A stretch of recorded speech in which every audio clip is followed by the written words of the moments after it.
Amazing naman si AR, no? Halos lahat yata ng kanyang mga is may motivational thoughts or may love thoughts. Ayan, na in-express niya yung kanyang feelings by doing some of the quotes, no? And yun naman ang kinagandahan talaga.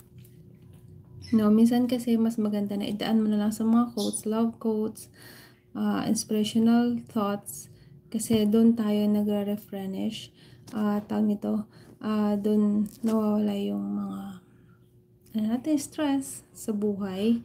And thank you AR, kasi by sharing some of your upload videos is nakakuha kami ng mga idea how we can express also ourselves by doing some upload.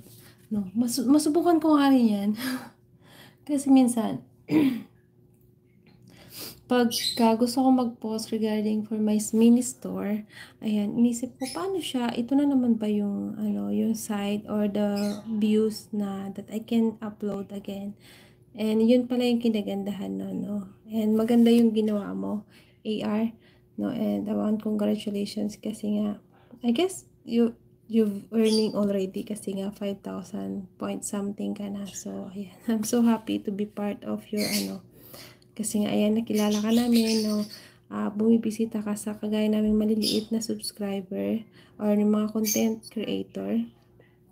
Thank you so much, AR. Bro, kabayan, whatever that I'm gonna call you. And thank you so much being part of your journey as a